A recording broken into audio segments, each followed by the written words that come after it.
하나님 말씀 보겠습니다. 하나님 말씀은 출애굽기 1장 15절로부터 22절까지 말씀입니다. 출애굽기 1장 15절부터 22절까지 말씀입니다. 구약성경 81쪽 참고하시면 되겠습니다.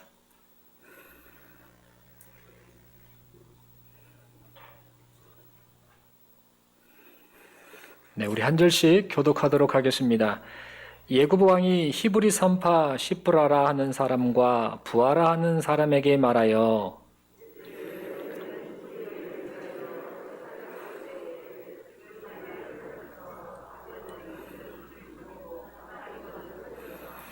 그러나 산파들이 하나님을 두려워하여 예굽 왕의 명령을 어기고 남자 아기들을 살린지라.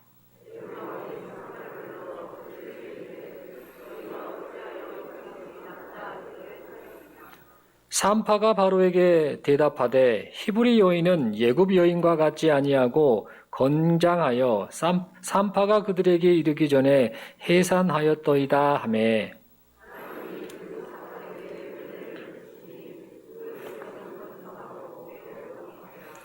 그 산파들은 하나님을 경외하였으므로 하나님이 그들의 집안을 흥왕하게 하신지라. 그러므로 바로가 그의 모든 백성에게 명령하여 이르되 아들이 태어나거든 너희는 그를 나일강에 던지고 딸이거든 살려두라 하였더라. 아멘. 드린 예물을 위해서 우리 함께 기도드리겠습니다.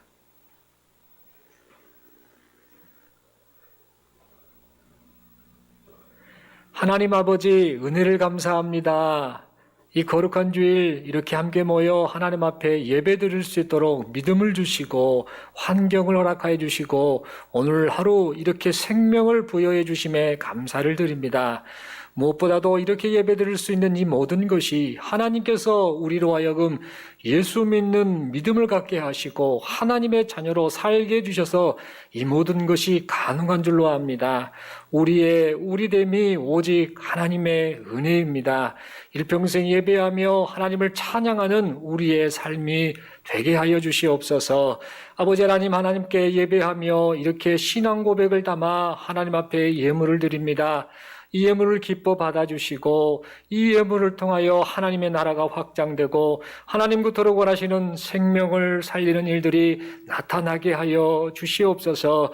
성도들의 형편을 다 알고 계신 아버지 하나님 은혜를 베풀어 주시고 하나님으로 말미암아 회복과 세임이 넘쳐나는 기쁨과 감사가 넘쳐나는 평안이 넘쳐나는 은혜가 충만한 그런 성도들의 삶이 되게 하여 주시옵소서. 내 인생의 모든 주인 되시고 모든 것 되시는 하나님을 찬양합니다. 하나님을 사랑합니다라고 고백하며 살아가는 성도들의 삶을 인도하여 주시고 하는 일들마다 믿음으로 행할 때에 하나님께서 복을 주셔서 날마다 흥왕하고 하나님께 영광을 올려드려 세상 속에서 간증을 나타내는 복된 성도들의 삶이 되게 하여 주시옵소서. 이런 놀라우신 은혜를 베풀어 주심을 믿고 감사드리고 사랑하는 성도들을 주의 이름으로 축복하오며 우리 주님 예수님 이름으로 기도드리옵나이다. 아멘.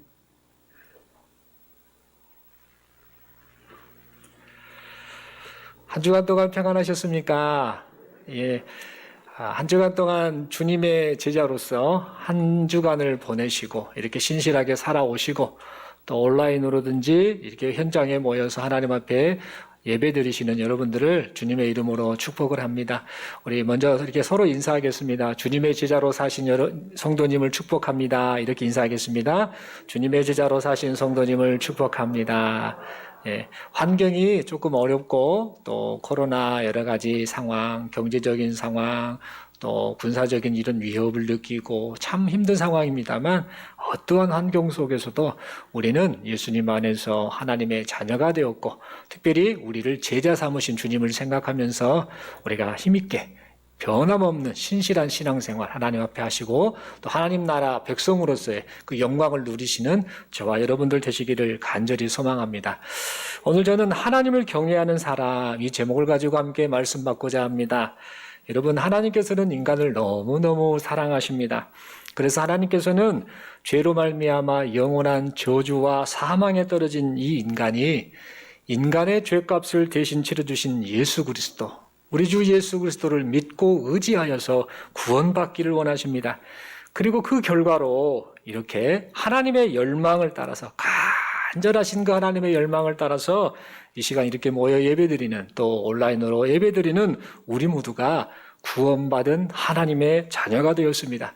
그러므로 하나님께서 베푸신 이 구원의 은혜를 생각하면서 우리의 일평생 동안 오직 우리 구주 예수님만을 참되고 신실하게 믿고 의지하시는 우리 모두가 될 수 있기를 간절히 바랍니다.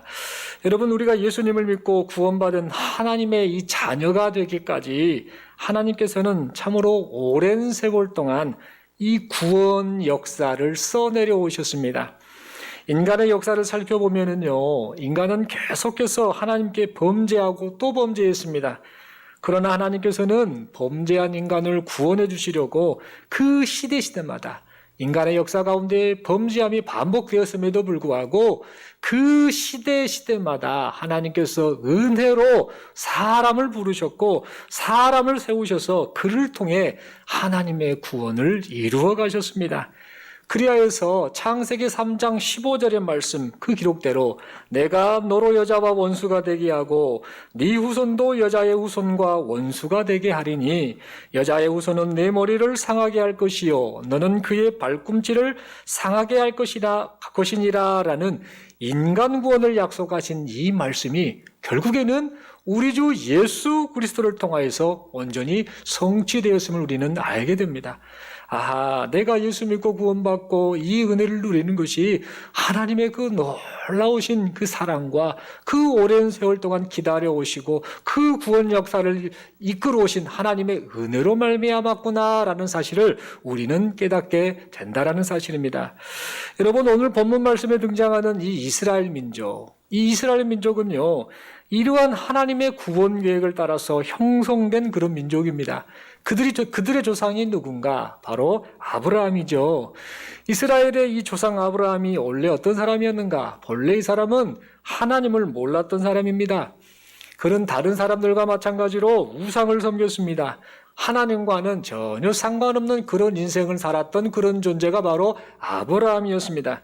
그런데 그런 그에게 하나님께서 은혜로 그에게 찾아와 오셨습니다. 찾아와 주셨고 하나님께서 이 아브라함을 찾아오셔서 많은 은혜를 베풀어 주셨습니다. 하나님께서 이 아브라함을 찾아오신 것은 아브라함이 특별해서 뭔가 선해서 다른 사람과는 뭔가 도덕적으로 윤리적으로 탁월해서 그를 찾아와 주셨던 것이 아닙니다. 이것은 무엇인가? 인간을 죄로부터 구원해 주시기 위한 오직 하나님의 은혜 때문에 하나님의 은혜를 따라 아브라함을 부르시고 그를 세워서 하나님의 구원 계획을 점점 펼쳐 가셨던 겁니다. 하나님께서는 아브라함을 통하여 모든 민족이 복을 받기를 원하셨습니다. 이 사실은 아브라함을 하나님이 부르셨을 때에 처음부터 이 말씀을 하나님이 분명히 말씀하십니다. 창세기 12장 3절 말씀에 그것을 말하고 있는데요. 너를 축복하는 자에게는 내가 복을 내리고 너를 저주하는 자에게는 내가 저주하리니 땅의 모든 족속이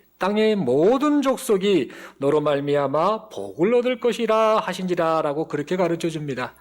여러분, 여기에서 모든 민족이 너로 말미암아 복을 얻을 것이다 라는 이 말씀은요, 그 의미하는 바가 무엇인가? 인간이 아브라함의 후손으로 오실 예수 그리스도를 통하여 죄와 사망으로부터 구원받게 될 것을 예언적으로 미리 하신 말씀입니다.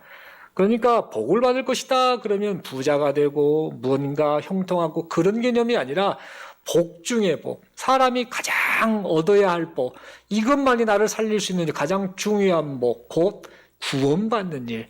이 일을 예수 그리스도를 통해서, 누구이냐? 아브라함의 후손으로 오실 예수 그리스도를 통해서 얻게 될 것을 하나님이 약속하셨던 겁니다. 하나님께서는 아브라함을 통해서 모든 민족이 구원을 얻게 될 것을 이렇게 말씀하시면서 이 구원을 이루어가는 과정 중에 아브라함의 후손이 이 아브라함의 후손 이스라엘 민족이 장차 애굽 땅에 살게 될 것을 말씀하셨습니다. 창세기 15장 13절 14절에서 그렇게 말씀하시죠. 여호와께서 아브라함에게 이르시되 너는 반드시 알라. 네 자손이 이방에서 객이되어 그들을 섬기겠고 그들은 400년 동안 네 자손을 괴롭히리니 그들이 섬기는 나라를 내가 징벌할지며 그 후에 네 자손이 큰 재물을 이끌고 나오리라 라고 말씀합니다.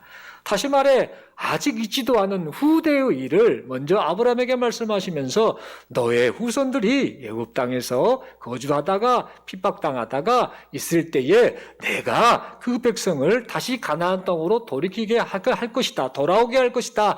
라고 이렇게 약속의 말씀을 하셨던 겁니다. 여러분, 이와 같이 말씀하신 하나님께서는요, 아브라함에게 하셨던 이 약속을 이루시기 위해서 드디어 일을 하시게 됩니다. 이제 창세기 뒷부분 37장부터 본격적으로 나오는 요셉 이야기가 나오지 않습니까? 이 요셉을, 이 아브라함의 증손자인 이 요셉을 이제 그 요셉의 때에 하나님께서 애굽으로 이게 이동시켜 주셨죠. 형제들에 의해서 팔려가는 그런 비참함, 감옥에 들어가고 또 보디발 집에서 고생하다가 또 억울하게 그 옥살이하는 이런 생활. 그리고 이제 그곳에서 술 맡은 관원장, 떡 맡은 관원장을 만나서 꿈을 해몽해 주고 또 그러다가 바로 왕이 꿈을 꿨을 때에 그 꿈을 해몽해 주다가 나이 30세가 되어서 총리 대신 제2 권력자가 되는 그런 이야기가 창세기에 등장을 하고 있습니다. 결국 하나님께서는 아브라함에게 하셨던 이 약속을 이루시기 위해서 아브라함의 증손자였던 요셉의 삶을 인도하시죠. 그리고 나서 그를 애굽으로 인도하신 다음에 최종적으로 제2 권력자, 총리 대신으로서 애굽에서 거주하도록 만드셨습니다. 그런데 여러분, 이 말씀을 생각하고 또 오늘 본문의 말씀과 생각하면서 우리가 먼저 짚고 넘어가야 할 부분이 있습니다. 그것은 뭐냐? 요셉이 말씀드린 대로 애굽왕 이 바로의 꿈을 해몽해줘서 제2 권력자인 총리 대신이 되었지 않습니까? 그런데 여러분 한번 생각을 해보십시오. 요셉은 지금 애굽 사람이 아니지 않습니까? 히브리 사람, 이스라엘 민족이 불과한 사람인데 이 사람이 바로 왕의 꿈을 해몽을 하나 해줬다고 해서 제2 권력자인 총리 대신이 된다는 사실이 여러분 생각에는 가능하다라고 그렇게 생각이 되십니까? 아무리 그래도 그렇지 애굽 사람도 아닌 다른 민족 히브리 사람 요셉을 꿈 해몽 하나 잘해줬다고 해서 제2의 권력자로 삼는다라는 것은 그것은 조금 너무 과하지 않는가? 이것은 좀 이해가 되지 않는다, 납득이 되지 않는다라고 우리는 그렇게 생각할 수 있습니다. 그런데 여러분 사실은 그렇지 않습니다. 우리가 이 당시에 이 애굽 왕족의 그 상황, 역사적 상황을 보면은요, 아하, 그래서 이런 일이 발생했구나. 그래서 요셉이가 총리 대신이 되게 되었구나. 이것을 우리가 이해하게 되고 뿐만 아니라 이 모든 일들 가운데 하나님이 인간의 역사를 주관하시는 놀라우신 섭리하심이 있었구나라는 사실을 깨닫게 되면서 하나님의 그 놀라우심, 그 은혜를 생각하며 우리는 감탄하고 찬양을 드리게 된다라는 사실입니다. 여러분, 이 애굽이라고 하는 나라를 먼저 살펴보면 이 애굽이라고 하는 나라는 함의 후손이 다스리는 그런 나라였습니다. 함이 누구인지 여러분들 기억하시죠? 함이란 사람은 시대를 거슬러 쭉 올라다가 보면 하나님이 이 세상 가운데에 심판을 하실 때에 홍수 심판을 하셨을 때에 하나님의 말씀대로 순종하여 방주를 만들어 구원을 받았던 노아라는 사람이지 않습니까? 그 사람의 세 아들 중에 한 사람이었습니다. 노아는 셈, 함, 야벳이라는 세 아들이 있었지 않았습니까? 이렇게 있었는데 홍수 심판이 일어난 이후에 이제 세월이 흘러서 셈과 함과 야벳의 이 후손들이 각각 여기저기 온 세상에 퍼져 살게 되었습니다. 그래서 그 결과 지금 이 애굽 땅, 출애굽기의 배경이 되는 이 애굽 땅에는 함의 후손들이 지금 정착하여서 거기에서 나라를 다스리고 그렇게 살게 되었습니다. 그런데 이제 문제가 하나 있습니다. 그것은 뭐냐?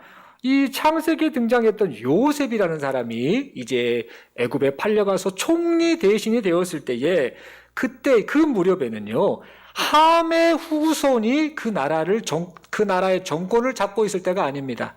본래 그 지역은 함의 후손들이 다스리던 그런 나라인데 요셉이가 총리 대선으로 활동할 때에는요, 셈족 계열의 힉소스 왕조가 애굽을 다스리던 그런 시대였습니다.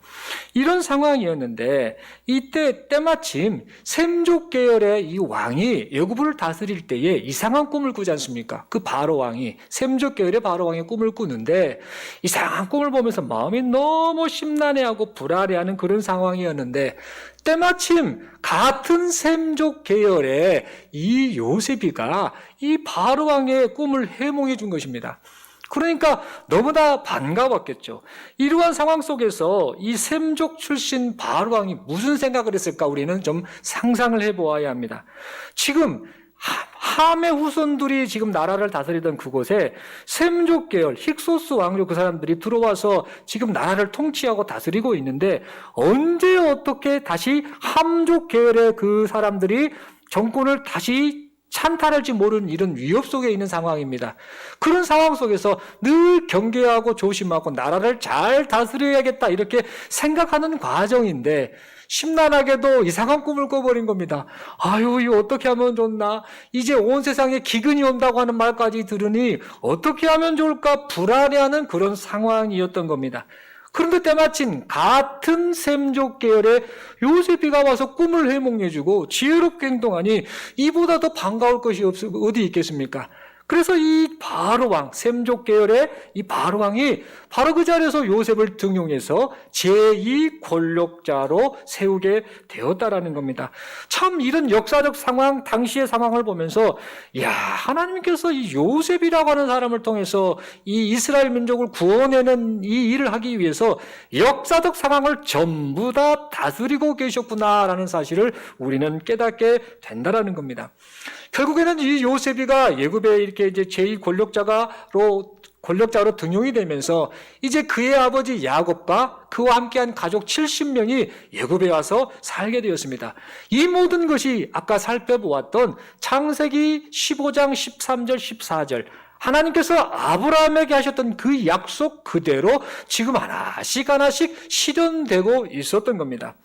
그 이후에 이스라엘 민족은 예굽에 살면서요, 처음에는 70명이 왔는데 그 수가 어마어마하게 불어납니다.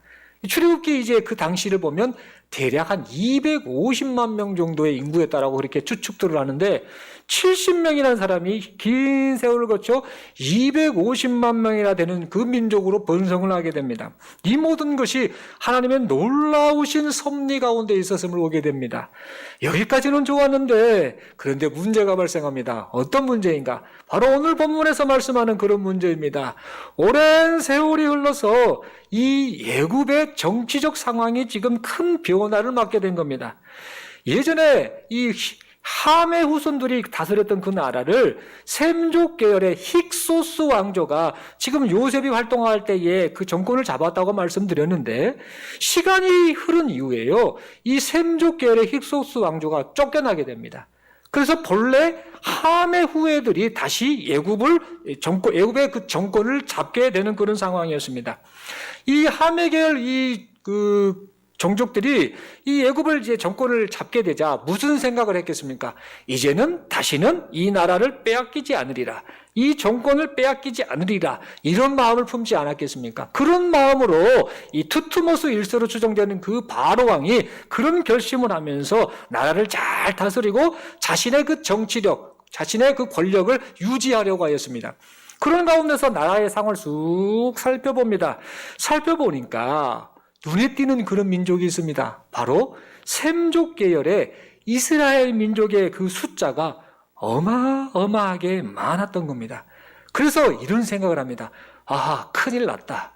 저 셈족 계열의 이스라엘 민족의 숫자가 많은데 저들이 만약에 옛날처럼 그 힉소스 왕조와 같은 그런 그 이방 민족 계열과 서로 결탁을 해서 우리 함족을 공격을 하면 이 나라를 또 빼앗기고 큰 문제가 발생하겠구나, 이렇게 생각하면서 그 큰 위험을 극복하기 위해서 머리를 짜내게 됩니다. 그러면서 자연스럽게 이방 민족들에 대한 경계심을 갖게 되는 것이죠. 이 사실을 함축적으로 표현해 주는 말씀이 바로 오늘 이 출애굽기 1장 8절에 나와 있는 그런 말씀입니다. 요셉을 알지 못하는 새 왕이 일어나 예굽을 다스리더니라고 그렇게 짧은 문장으로 이 모든 내용을 다 담고 표현하고 있습니다. 여러분, 여기에서 이 바로 왕은 지금 함족 출신의 지금 바로 왕입니다. 힉소스 왕의 셈족 계열의 힉소스 왕조의 그 왕이 아니고 이 애굽의 함족 계열의 왕인데, 이 사람이 요셉을 알지 못했다라고 하는 말은요, 무슨 말이냐? 함족 출신의 이 바로 왕이 과거에 이 요셉이 이 애굽의 총리로서 활동했다라는 사실을 알지 못했다라는 그런 말이 아닙니다. 이 말은 뭐냐면요, 지금 함족은 자기 그 나라를 지금 지어가는 상황에서 셈족 계열의 이 요셉을요, 그리고 셈족 계열의 그 왕조를 도와줬던 이 요셉을요, 의도적으로 무시하고 경멸하는 그런 의미로 지금 표현된 말씀이라는 겁니다. 또한 이 의미는 뭐냐면 결국에는 이방 민족을 최대한 경계하고 있다라는 그 의미를 지금 함축적으로 이 짧은 문장을 통해 말을 하고 있습니다. 결국 이방 민족을 경계했던 이 새로운 왕은요, 이스라엘 민족을 이제 탄압하기에 이릅니다. 그는 이스라엘 민족의 숫자를 줄여서요, 어떻게 해서든 간에 이 함족 계열의 본래의 이 이집트 왕국, 애굽 왕국을 이제 지키려고 하였고, 그러면서 이 군사적 위협을요, 제거하려고 하는 그런 의도를 가지고 행동하게 됩니다. 또한 이스라엘 민족의 숫자를 줄이기 위해서요, 온갖 고된 이 노역을 계속해서 이스라엘 민족에게 줍니다. 그런데 신기하게도 이스라엘 민족의 숫자가 줄지를 않습니다. 계속해서 하나님의 은혜로 이스라엘 민족은 번성하고 또 번성하게 됩니다. 그런 상황 속에서 안 되겠다 싶었던 이 바로 왕이 이스라엘 사람인 오늘 본문에 나오는 시브라와 부하라고 하는 이 산파를 시켜서 명령합니다. 이스라엘 여인이 만약에 해산을 하지 않느냐? 자식을 낳을 때에 딸을 낳거든 살려줘. 대신에 아들을 낳는다 하면 죽여라. 그렇게 명령을 합니다. 이 바로 왕이 남자아이는 살려주고 여자아이는 살려주고 남자아이는 죽여라 라고 한 것은요, 다름이 아니라 이스라엘 민족의 혈통을 끊기 위함이었습니다. 그리고 이 여자아이가 자라서 이 애굽 남자와 결혼을 하게 되면 자연스럽게 애굽 민족에 흡수되기 때문에 아무 문제 없다. 그러니까 여자아이들은 살려줘라고 그렇게 말했던 겁니다. 결국 이 바로 왕의 의도는 뭐냐? 시간이 가면 갈수록 자연스럽게 이렇게 남자아이는 죽이고 여자아이만 살려두면 결국에는 이스라엘 민족 자체가 점점 사라질 것이다 라고 하는 그런 의도를 가지고 이렇게 행동을 했던 겁니다. 바로는 이처럼 어떻게 해서든지 이스라엘 민족의 세력을 약화시키려고 했고 제거하려고 하였습니다. 그런데 여러분, 이 역사적 사건을 우리가 생각하면서 기억을 해야 될 것은, 이것은 단순히 바로 왕만의 계략이 아니었다라는 사실입니다. 사실은 보여지는 이 계략 가운데에요, 어마어마한 사단의 계략이 있었음을 우리는 보게 됩니다. 사실 이것은 하나님의 구원 계획을 방해하려는 사단마귀의 아주 사악한 그런 계략이 있었습니다.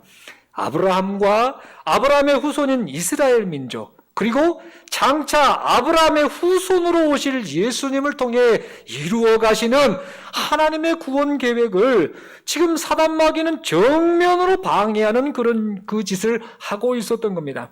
그런데 여러분, 얼마나 감사하게도 하나님께서는 하나님을 경외하는 오늘 본문에 등장하는 시브라와 부하라고 하는 이 두 산파를 통하여 그 당시의 그 어려움, 바로 왕이 이 남자아이를 죽이려고 해서 민족을 말살시키려는 그 계략을, 또한 사단마귀의 하나님의 구원 계획을 막으려는 그 계략을 하나님께서는 아주 멋지게 무너뜨리셨고 구원 계획을 계속해서 이루어 가셨음을 보게 됩니다.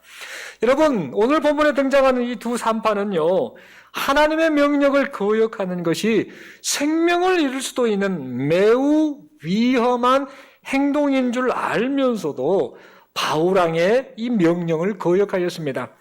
그들이 이렇게 이 바울왕의 명령을 거역하였던 이유는 도대체 무엇일까? 그 이유는요, 이 두 산파가 신념이 강해서, 또한 바울왕을 두려워하지 않아서가 아니라는 사실입니다. 그들의 목숨을 소중히 여기지 않아서도 아니라는 사실입니다. 여러분, 이 두 산파가 바울왕의 이 명령을 거역했던 이유는 다름이 아니라 사람 바울왕보다 하나님을 더 두려워했기 때문입니다. 또한 하나님을 진심으로 하나님을 경외했기 때문입니다. 여러분, 오늘 본문에 보면 17절에 두려워하다라는 표현이 있고 21절에 경외하다라는 그런 단어가 있습니다. 사실 이 두 단어는요, 히브리어 본래 원어 이 단어의 의미상 똑같은 단어를 사용합니다. 야레라는 단어를 쓰는데 똑같은 단어를 똑같이 이렇게 다르게 번역을 해놓은 겁니다. 이 야레라는 의미를 통해 우리가 확인할 수 있는 것은 하나님을 두려워하는 마음이 자연스럽게 하나님을 경외하는 마음으로 나타나게 됨을 이 본문이 우리에게 말씀하고 있다는 사실입니다. 그리하여서 결국 하나님께서는 이러한 하나님을 진실로 경외하는 이 두 산파를 사용하셔서 지금까지 계속해서 역사적으로 이루어가셨던 하나님의 구원 계획을 오늘 본문 내용 가운데서도 계속해서 그 구원 계획을 이루어가고 계심을 보게 됩니다. 사랑하는 성도 여러분, 지금 우리도 이 시대를 살아가고 있습니다. 이 시대 가운데서도 하나님의 이 구원 계획은요, 변함없이 지금 성취되어 가고 있습니다.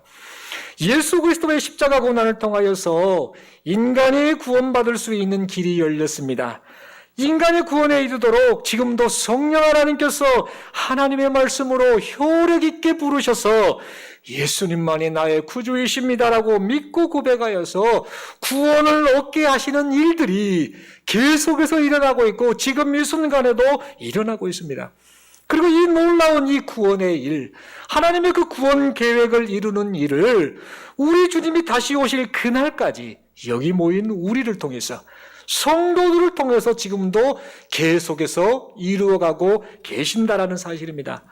사랑하는 성도 여러분, 그러므로 이 시간 우리는요, 하나님께서 우리에게 허락한 이 인생이 하나님의 구원 계획을 나타내는 그런 인생이다라는 사실을 잊지 말아야겠습니다. 여러분, 살면서 세상 일에 빠져서 세상의 그 복잡한 많은 일들에 빠져서 그것이 마치 전부인 것인 양 하나님 앞에서 무가치한 인생을 살지 않기를 바랍니다. 하나님의 구원 계획의 역사가 지금도 펼쳐져 가고 있음을 보고 깨달아서 우리의 삶의 자세를 하나님 앞에서 바꿀 수 있기를 간절히 바랍니다. 여러분, 이를 위해서 신앙생활을 한다고 하는 우리가, 지금 이곳에 모여 예배드리는 우리가 생각해 보아야 할 것이 있습니다. 그것은 뭐냐? 내가 진정 하나님을 두려워하고 있는가? 내가 진정 하나님을 경외하고 있는가? 우리 자신을 되돌아보아야겠습니다.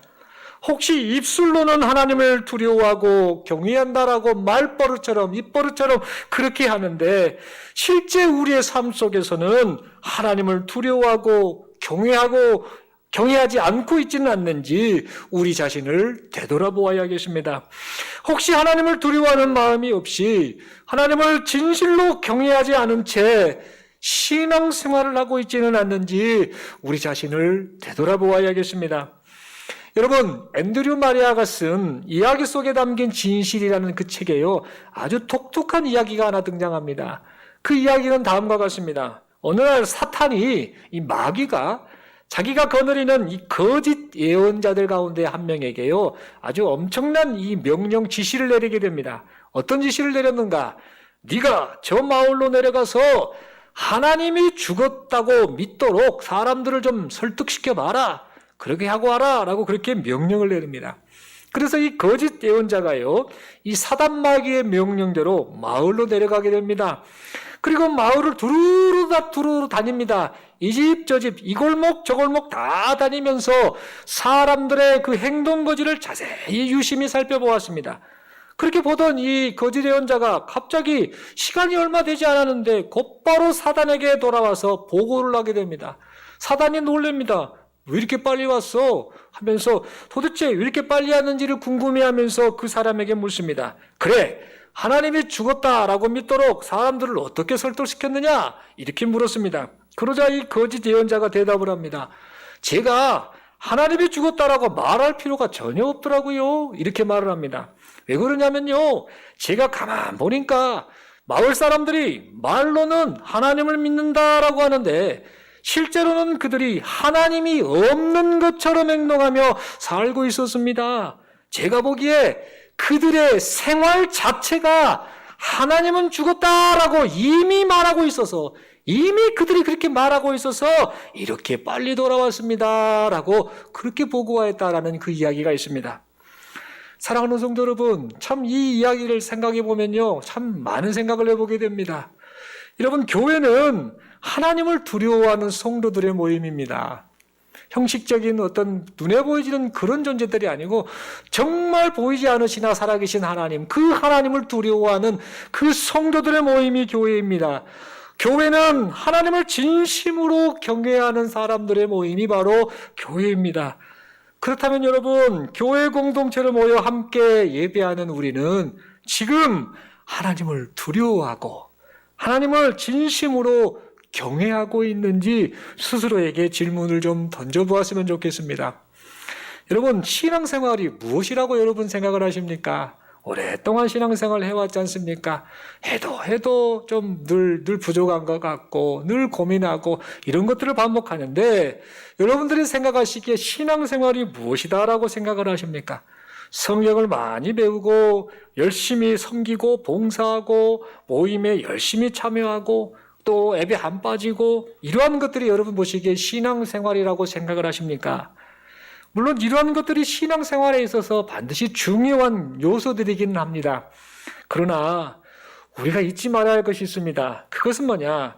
이러한 활동, 이러한 모든 활동, 성경을 많이 배우고 말씀을 듣고 섬기고 봉사하고 모임에 적극적으로 참여하고 그렇게 예배하며 그렇게 살아가는 이런 모든 활동들의 최종적인 결과가 우리의 삶의 모든 순간 속에서 하나님을 두려워하고 하나님을 진실로 경외하는 것으로 나타나야 한다라는 사실입니다. 아무리 이런저런 신앙생활의 활동들로 채워졌다 할지라도요, 하나님을 두려워하거나 하나님을 진실로 경외하지 않으면 이것은 참된 신앙이라고 볼 수 없습니다. 그저 종교적 열심에 불과한 것입니다. 그러므로 신앙생활을 하고 있는 우리가 가장 중요하게 우리 자신을 살펴야 할 것은요, 내가 진정 하나님을 두려워하는가? 내가 하나님 앞에서 살고 있는데 그 하나님 앞에서 살고 있다는 사실을 내가 인정하며 하나님을 두려워하는가? 내가 진정 하나님을 경외하는가에 대한 솔직한 질문이 내 안에 있어야 합니다. 이 솔직한 질문과 함께 그 질문을 스스로에게 던지며 하나님 앞에서 심각한 고민을 갖고 순간순간을 살아내는 모습이 우리에게 반드시 있어야 한다는 사실입니다. 여러분, 스스로에게 이러한 질문을 하고 스스로를 살피면서 하나님을 진실로 두려워하고 하나님을 진심으로 경외할 때에 우리의 삶의 자세가 어떻게 나타나겠습니까? 자연스럽게 우리의 삶의 모습이, 우리 말하는 것, 생각하는 것, 행동하는 것, 삶의 목적 방향이 변화되지 않겠습니까? 하나님을 진실로 두려워하고 하나님을 전심으로 경외한다라고 한다면 우리의 예배 생활이 어떻게 나타나겠습니까? 온라인으로 드리세요, 현장에서 드리세요, 이런 말을 굳이 유치하게 할 필요 있겠습니까? 하나님 앞에서 살고 있고 하나님을 두려워하고 하나님을 진심으로 경외하는 그 자가 알아서 하나님 앞에서 반응하는 것이 지극히 정상적인 모습이 아니겠습니까? 하나님을 진실로 두려워하고 하나님을 진심으로 경외한다면 우리의 기도 생활이 어떻게 나타나겠습니까? 하나님 아니고서는 살 수 없습니다. 기도하지 않으면 살 수 없습니다. 하나님 의지하지 않고는 살 수 없습니다. 이런 고백이 저절로 나타나게 되니 기도를 하세요, 하지 마세요, 기도 모임에 나오세요, 나오지 마세요, 이런 말 할 필요가 어디 있겠습니까? 하나님을 진실로 두려워하고 하나님을 진심으로 경외한다고 한다면 하나님의 말씀을 받는 우리의 마음 자세가 어떻게 나타나겠습니까? 갈급한 마음, 사모하는 마음, 두려운 마음으로 그 말씀을 우리가 받지 않겠습니까? 그 말씀을 받고 하나님 앞에 괴로워하며 결단하며 돌이키기를 하나님 앞에 고백하는 그런 모습이 자연스럽게 나타나지 않겠습니까? 하나님을 진실로 두려워하고 하나님을 진심으로 경외한다라고 한다면 하나님께 신앙 고백과 감사의 고백을 드리는, 그것을 담아드리는 우리의 헌금 생활이 어떻게 나타나겠습니까? 이웃을 대하는 우리의 태도가 어떻게 나타나겠습니까? 함부로 말하고 상처 주고 또 함부로 행동하는, 나보다 남을 귀하게 여겨야 되는데 지극히 자기 중심적인 모습으로 그렇게 삶을 살아가겠습니까? 자신의 잘못을 알고도 회개하지 않고 돌이키지 않고 그대로 살아가는 모습이 과연 그렇게 나타나겠습니까? 하나님을 진실로 두려워하고 하나님을 진심으로 경외한다라고 한다면 이런 모습이 자연스럽게 변화된 모습으로 나타나는 것이 지극히 정상적인 모습이 아니겠습니까? 하나님을 진실로 두려워하고 하나님을 진심으로 경외한다라고 한다면 불신자들과 함께 살아가는 세상 속에서 우리의 삶의 자세가 어떻게 나타나겠습니까? 세상에서 똑같이 살고 있는데 그들과는 무언가 다른 모습으로, 하나님의 자녀다운 모습으로 자연스럽게 살아가지 않겠습니까? 여러분, 분명 하나님을 경외한다면요, 완벽하지는 않다 할지라도 하나님께서 기뻐하시는 모습으로, 내가 두려워하고 내가 진심으로 경외하는 그 하나님 앞에서 살기 때문에 하나님께서 기뻐하시는 모습으로 계속해서 점점 바뀌어가지 않겠습니까? 그리하여서 우리의 이웃들이 하나님을 경외하는 우리를 보면서 하나님의 구원을 경험하는 일들이 우리의 삶 속에서 계속해서 나타나지 않겠습니까? 사랑하는 성도 여러분, 말씀의 결론을 맺습니다. 창세전부터 계획되었던 하나님의 구원 계획이 지금 점점 완성되어 가고 있습니다. 세상 돌아가는 상황을 보십시오. 뿐만 아니라 하나님이 정하신 세상 종말이지만 우리 인생의 종말도 있지 않습니까? 우리가 두려워하고 경외하는 그 하나님 앞에 설 날이 날마다 지금 가까워지고 있다는 겁니다. 그런 가운데서도 하나님은 계속해서 하나님의 그 구원 계획을 지금 완성해 가고 계심을 보게 됩니다. 그리고 하나님께서 하나님을 두려워하고 진심으로 하나님을 경외하는 자들을 통해서 이 구원하시는 이 일을 지금도 이루어가고 계신다는 사실입니다. 그러므로 이 시간 우리는 우리의 인생이 하나님의 구원을 나타내시고 하나님의 구원을 이루어 가시기 위해서 하나님께서 지금 우리에게 인생을 살 수 있는 기회를 주셨다는 사실을 잊지 말아야겠습니다. 그리하여서 하나님을 진심으로 경외하는 삶을 통해서 하나님의 구원을 세상에 알리시는, 그리하여서 하나님이 보시기에 네가 진짜 내가 보기에 값진 인생을 살았구나, 이렇게 칭찬받으시는 그런 인생을 살아가시는 저와 여러분들 되시기를 소망합니다. 마지막으로 우리 이렇게 인사하면서 이 설교 말씀의 내용을 좀 정리했으면 합니다. 이렇게 질문하겠습니다. 당신은 하나님을 경외하는 사람이 맞습니까? 이렇게 한번 묻겠습니다. 예, 그러면 늘 우리는 하나님의 은혜를 붙잡고 아주 용감하게 담대하게 이렇게 대답하면 좋겠습니다. 우리는 하나님을 경외하는 사람들입니다. 이렇게 인사하겠습니다. 예, 이 말씀을 보면서 고민을 좀 많이 했는데요. 신앙생활을 가면 할수록 하나님 앞에 선 내 모습, 이 키에르케고르가 했던 말, 하나님 앞에 선 단독자라는 그런 표현을 썼는데 하나님 앞에서 살고 있지. 그 하나님의 그 살아계심을, 하나님 앞에서의 그 전전의식을 가지고 살아내는 이 모습이야말로 신앙생활에 정말 놓쳐서는 안 될 핵심이지 않을까, 그런 생각을 해보게 됩니다.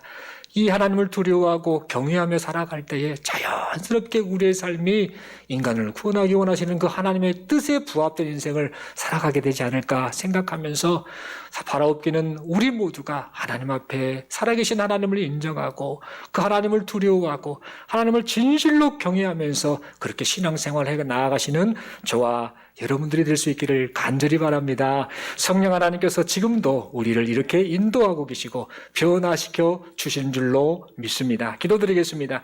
하나님 아버지, 은혜를 감사합니다. 말씀을 통해서 우리 자신을 되돌아보고 또한 하나님의 그 구원 계획의 놀라우심을 생각하고 또한 그 구원 계획을 우리를 통해서 지금 이루어가고 계심을 보면서 하나님 앞에 다시 한번 마음을 다잡고 하나님을 두려워하는 마음, 하나님을 진실로 경외하는 마음으로 살기를 결단하며 은혜를 구합니다.